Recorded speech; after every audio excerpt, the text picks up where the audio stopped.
มาในแม่เงินทอนน่ะ เงิน20 ล้านหนึงให้เขาบ่ได้บ่ 20 ล้านมันหน่อยกับแม่นถังมันเป็นเงินเป็นค้ำเนี่ยอะไรกับเงิน20 ล้านพวก ถ้า20 ล้านน่ะยังเฮ็ดให้เฮาผิดกันขนาดนี้บ่ซาเฮาตัดหมู่ตัดขูนซะ คะแนนด้าน20 ล้านหนึ่งมึงยังบ่ส่งกูมาตีกันแล้วนะ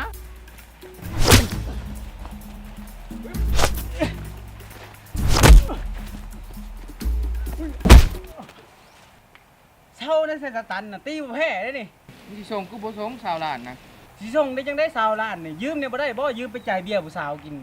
อีเทพมึงฟังกูเด้อเศร้านะกับเหล่าเรื่องเบียร์น่ะมันบ่ได้เท่ดอกมึงเอาเงิน20 ล้านน่ะไปจ่ายน้ำหวานให้กูกินดีกว่าน้ำเสยดับนะเสยดับนะถ้าสนใจติดต่อเป็นสปอนเซอร์ติดต่อได้เด้อเดี๋ยวสิถ่ายเบอร์ถ่ายคลิป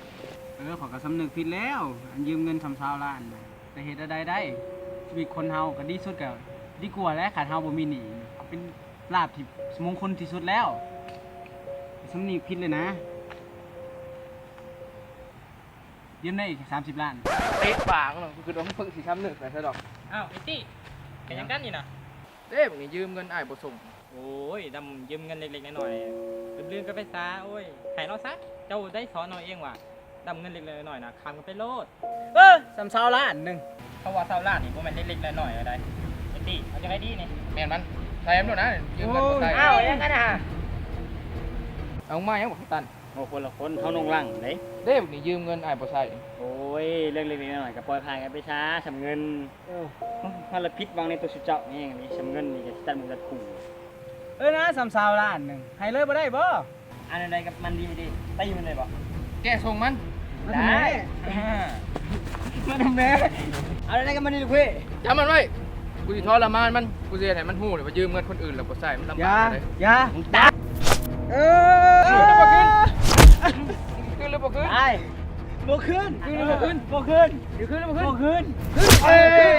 บ่คืน สิคืนหรือบ่คืน บ่คืน มึงเอาคืนไหม บ่คืน บ่คืน เดี๋ยว อย่าอย่าบ่ให้ดอกเอามาคืนนะคืนดีบ่เงินนะฮะบ่คืนเดี๋ยวมันคืนตาย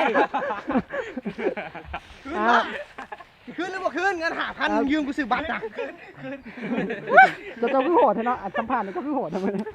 ข่อยจะได้เงินไปซื้อบัตรคืนข่อยก่อนมึงได้เรื่อย4 ปีแล้วนี่ฮะ มึงเอาบัตรกูไป10,000ยังหมดส่ง ขึ้นแล้วสบายดีครับสมนะ หลังจากเบิ่งคลิปนี้สุดแล้วเนาะคลิปนี้มันสอนให้เฮาฮู้ว่า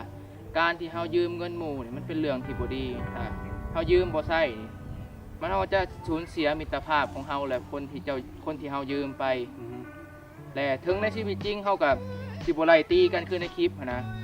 แต่มันก็ยังสิสูญเสียมิตรภาพดีๆจากคนที่เจ้ายืมอาจจะเป็นหมู่เจ้าหรือเป็นผู้ใดก็ตาม แม่นเนาะ และสุดท้ายนี่ในคลิปนี่ฮะเขาอยากให้น้องๆคิดคำถามออกมาแล้วพิมพ์เม่นออกมาว่าอยากถามหยังของพวกเขาถามหยังก็ได้ที่อยากฮู้นะเขาเป็นคลิปถามตอบ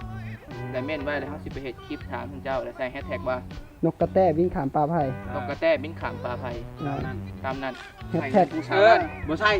ใส่ไหมนกกระแตบินขามปลาไผ่บ่ใช่บ่ใช่ ให้ก็ให้ลูกเพจถามกันเข้ามาได้เลยเนาะเราจะเข้าไปตอบกันในคลิปหน้าโดยแฮชแท็กว่านกกระแต้บินข่ามปลาไผ่เนาะบ่ได้ถามนี่ก็ถามได้เด้อ เทพแต่ว่ายังเราถ่ายคลิป